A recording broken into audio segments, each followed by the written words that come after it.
సుమన్ టీవీలో మీ personal and business promotions కోసం కింది నెంబర్కి కాంటాక్ట్ చేయండి. తిరుపతిలో ఏదైతే వైకుంఠ ద్వార దర్శన టికెట్లకు సంబంధించి నిన్న జరిగిన తొక్కిసలాట్లో విశాఖ 80 ఫీట్ రోడ్డుకి సంబంధించిన లావణ్య స్వాతి కూడా మరణించింది. అయితే ఆ లావణ్య స్వాతి కుటుంబం ఎవరైతే ఆ ఇల్లు ఉందో ఆ ఇంటి దగ్గర ఉన్న వాళ్ళ భర్త ఇక్కడ ఉన్నారు. ఒకసారి వాళ్ళ భర్తని అడిగి తెలుసుకుందాం. అసలు ఏంటి మీ పేరండి? సతీష్ అండి. సతీష్ గారు, నిన్న జరిగిన తొక్కిసలాట్లో అసలు ఏం జరిగింది అనుకుంటున్నారు? ఏం జరిగింది తెలియదు సార్, కానీ టీడీపీ వాళ్ళకి తెలియదా? వాళ్ళు తెలియదు అంటే మన జనాలు వస్తారని తెలియదా? ఈ కొత్తగా వస్తున్నారా జనాలు? ప్రతి సంవత్సరం వస్తున్నారు కదా, తెలుసుకోవాలి కదండి. ప్రాణం చిన్నపిల్లలకి చెప్తారు, ఇద్దరు ఆడపిల్లలకి పిల్లలకి చెప్పలేకపోయారు. ఏమైనా ఎవరెవరు వెళ్ళారు తిరుపతి? మా ఆవిడ ఇప్పుడు నుంచి పిల్లలు వెళ్తానంటుందండి. మొన్న వెళ్ళాం దర్శనకి, కానీ వేకంత దర్శనకి వెళ్తానని చెప్పి ఇప్పుడు నుంచి అనుకుంటుంది. సరే అడిగింది, మా పెద్దమ్మలు అందరూ వెళ్తున్నారు, మా అక్కలు వెళ్తున్నారు అది అంటే సరే వెళ్తే వెళ్ళని చెప్పాను. మొత్తం 5 వెళ్ళారండి. 5 మా అక్క కూడా పడిపోయిందంటే ఎవరు రాగిసి పట్టుకుని తాగితే లేచిన చిన్న దెబ్బతోనే మా రాలేదండి. రాత్రి కూడా ఫోన్ చేసింది 8 గంటలకి. ఫోన్ చేసి ఆ పిల్లల్ని అడిగింది. ఎంతమంది పిల్లలు? 2 పాపలు. 2 పాపలు. చదువుతున్నారు వాళ్ళు? పెద్ద పాప 9th, చిన్న పాప 5 చదువుతున్నారు. మీకు ఈ విషయం ఎప్పుడు తెలిసిందండి? రాత్రి 12 మధ్యలో తెలిసిందండి. రాత్రి 12 గంటల తెలిసింది. సో ఇప్పుడు ఆవిడ తీసుకొస్తున్నారు ఇక్కడికి. అప్పుడు పోగండి అయిందండి సార్, బయట అయిందంటే బండి అంబులెన్స్. రాత్రి ఎప్పుడు వస్తుందో తెలియదు. ఇప్పుడు మీకు పెళ్ళి ఎన్ని సంవత్సరాలు అవుతుంది? మరి 2009లో అయింది సార్, 9లో అయింది. ఈ విషయం ఇలా చెప్పిన తర్వాత మీరు ఇప్పుడు ఈ విషయం పట్ల ఎట్లా ఏమనుకుంటున్నారు? పూర్తి స్థాయిలో మీకు ఏం కావాలనుకుంటున్నారు? ఏది వచ్చిన బాబు రాదు కదా సార్, ఏం చేయాలో తెలియట్లేదు. పిల్లకి తెలియదు కదా. సో ఇది పూర్తి స్థాయిలో దుఃఖిస్తూ ఉన్నారు. ఇటువంటి సందర్భాల్లో మాట్లాడించడం కూడా కరెక్ట్ కాదేమో. ఎందుకంటే తను 2009లో మ్యారేజ్ అయింది, 2 ఆడపిల్లలు ఉన్నారు. ఆ 2 ఆడపిల్లలకి కూడా ఇప్పుడు తల్లి లేని పరిస్థితి. ఆలనా పాలనా చూడాల్సిన ఆడపిల్లలు ఏమైనా ఉంటే తల్లితో చెప్పుకుంటారు, తండ్రితో కన్నా తల్లితో ఎక్కువ బాండింగ్ ఉంటుంది. సో అటువంటి పరిస్థితుల్లో ఈరోజు దైవ దర్శనానికి అని చెప్పి ఆ తల్లి నిజంగా దేవుడి దగ్గరికి వెళ్ళిపోయిన ఇప్పుడు ఆ పిల్లల పరిస్థితి ఏంటి, నిజంగా తండ్రి ఎంత దుఃఖిస్తున్నాడో మనం చూడొచ్చు. సో ఇటువంటి ఘటనలు జరగకుండా ఎప్పటికప్పుడు ఎవరైతే టీటీడీ ఉందో ఆ పాలక మండలి అంతా కూడా చర్యలు తీసుకోవాలి. ఎందుకంటే ఇంత పెద్ద ఈవెంట్ జరుగుతున్నప్పుడు ఎటువంటి చిన్న చిన్న పొరపాట్ల వల్ల జీవితాలు కోల్పోయిన పరిస్థితి. ఈరోజు నిజంగా ఎవరైతే ఆ లేడీ కూడా చనిపోయింది, వాళ్ళ భర్త దుఃఖిస్తున్నాడు. 2 పిల్లలు కూడా ఇప్పుడు ఆ తల్లి లేని పరిస్థితి. సో ఇటువంటి పరిస్థితులు రాకుండా ముందు ఇటువంటి చర్యలు జరగకుండా ప్రతి ఒక్కరు కూడా బాధ్యత వహించాలని అందరితో పాటు మనం కూడా కోరుకున్నాం. లావణ్య స్వాతి గారి అత్తగారి దగ్గర ఉన్నాము. అయితే అసలు ఈ విషయం ఎట్లా జరిగిందో ఆవిడ మాట్లాడి తెలుసుకునే ప్రయత్నం చేద్దాము.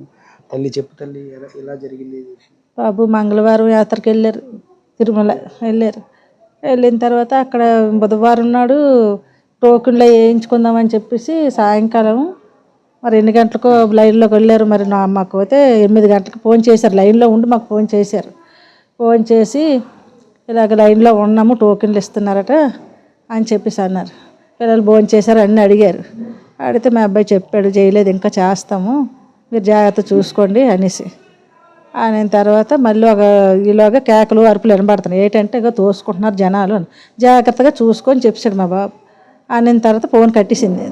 మా బాబు కట్టేసాడు. తర్వాత మళ్ళీ ఒక అరగంట పోయిన తర్వాత చేస్తే మరి చేయలేదు. లైన్లో క్యూలో ఉన్నారు కదా, ఇంక మేము చేయలేదు. చేయకపోతే ఒక రాత్రి 10:30 ఎంత అవుతుంది బాబు. అప్పుడు మా పెద్ద పాపను, చిన్న పాప అంటే మా అక్కగారి పాపను, మా పాప కూడా వెళ్ళారు తనతోటి. వాళ్ళు మాకు ఫోన్ చేసి అన్నారు, మాకు లావణ్య కనబడలేదు, తను ఏడదమ్మా ఫోన్ చేస్తే ఎత్తటం లేదు, మేము అందరం ఒక దగ్గర కలిసాము, తనకు కలలేదు, ఒకసారి సతీష్ ఫోన్ చెయ్యి అన్నారు. అని అంటే సరే అనేసి మా బాబు ఫోన్ చేశాడు. చేసినా కలలేదు. నేను అన్నాను ఫోన్ ఎక్కడ పడిపోయింది కదా తోపులాట్లో, సరేలే అయితేనే కలుస్తారా అని అనుకున్నాం. ఒక అరగంట పోయిన తర్వాత మళ్ళీ బాబు అడిగాడు, అక్కడ వెళ్ళి చెప్పండి పోలీస్ అనౌన్స్మెంట్ ఏదో ఉంటుంది కదా చెప్పించండి, చెప్తారు అనేసి అంటే అక్కడికి వెళ్తే లేదమ్మా చాలామంది పడిపోయారు, దెబ్బలు తగిలాయి, కొంతమంది చనిపోయారు, హాస్పిటల్కి వెళ్ళి చూడండి అన్నారట. అప్పుడు హాస్పిటల్కి వెళ్తే దెబ్బలు తగిలిన దాంట్లో లేరు, చనిపోయిన దాంట్లో తను ఉంది, మా కోళ్ళు ఉంది. అది బాబు జరిగింది. ఇంకా వెంటనే మాకు ఇంట్లో రాత్రి 12 అయింది, మాకు కరెక్ట్ న్యూస్ వచ్చేసింది, లేదు చనిపోయిందని. అప్పుడు వెంటనే మా అల్లుడు గారును వాళ్ళ అన్ని గారు ఇద్దరు వెళ్ళారు తిరుమల, తిరుపతి వెళ్ళారు, కళ్ళడానికి వెళ్ళారు బాబు. ఇంకా అదే జరిగింది. ఇంకా అందరితో కలిసి చిన్నత్త గారు ఆడబడి అందరితో బాగానే ఉండేది, ఎప్పుడు అలాంటివి ఏం లేవు. ఇష్టం తనకి, ఎప్పటి నుంచో తిరుమల వెళ్దామని తనకు ఆశ. అది తిరుపతి వెళ్ళాలి, ఒక్కసారైనా వైకుంఠ దర్శనం చేసుకోవాలి అని అనుకుండేది. పరిస్థితి బాబు ఇప్పుడు అది ఆ పిల్లలకి ఎలా చెప్పాలో మాకు అర్థం అవ్వలేదు. ఇప్పుడు వాళ్ళు వచ్చిన తర్వాత మేము ఎలా ఏ రీతిలో చెప్పాలో మాకు తెలియలేదు. అదే మరి ఇంకా భగవంతుడే చెయ్యాలి. లక్షల మందిని ఒక్కసారి లైన్లో వదిలేసి ప్రాణాలు తీయడానికి కాకపోతే ఇవన్నీ కావాలనే ఆ తిరుమలలో ఎప్పుడూ కూడా లైన్లాగా ఉండవు. అందరినీ ఒక్కసారి వదిలేస్తారు. చిన్నపిల్లలతో వెళ్ళినా ఎప్పుడూ ప్రమాదమే అక్కడ. మాకు తెలిసైతే మాత్రం అంతమందిని వదిలేశారట. చిన్న గేటు ఓపెన్ చేశారట, ఓపెన్ చేసి అందులో అందరిని వదిలేశారట. వీళ్ళు చెరవైపు అయిపోతే మా అక్క కూడా పడిపోయిందట. మా అక్కని కూడా చాలామంది మా అక్కమే కూడా పడిపోయారట. పోలీస్ అతను ఒక అతను చేపట్టుకొని లాగారట. లేకపోతే నేను కూడా చచ్చిపోదును చెల్లి అని అన్నది. ఆ అంబులెన్స్ కూడా లేదట అక్కడ అందుబాటులో ఎక్కడాను. ఇప్పుడు చెప్పండి, ఇప్పుడు వాళ్ళ భర్తతో కూడా అంటే మీ అబ్బాయితో కూడా మాట్లాడడం జరిగింది. ఆయన కూడా పైన చాలా బాధపడుతున్నాడు, ఏడుస్తున్నాడు. ఇప్పుడు ఇద్దరు పిల్లల్ని ఎట్లా ఆలనా పాలన అంటే ఆడపిల్లలు ఏమైనా ఉంటే తండ్రి కన్నా తల్లితోనే ఎక్కువ చెప్పుకుంటారు. ఇప్పుడు ఆ పిల్లల పరిస్థితి ఎట్లా ఎట్లా అంటే మరి ఏదో నేను బతుకున్నంతకాలం మరి ఏదో చూసుకోవాలి, మరి తప్పదు. ఇంకా బాబు అంటే మరి జాబ్కి వెళ్ళిపోతే తప్పదు కదా, అంతే బాబు. మరి చేస్తాం, ఇంకా భగవంతుడు ఎలా నడిపిస్తాలని అడ్డమే తప్పించి మేము చేసేది ఏమి లేదు. ఇంకా పూర్తి స్థాయిలో నిజంగా తల్లి చనిపోయిన విషయం పిల్లలకి ఇంకా చెప్పలేదు. ఎందుకంటే చెప్తే వాళ్ళు చిన్నపిల్లలు ఏ విధంగా రియాక్ట్ అవుతారో కూడా తెలియదు.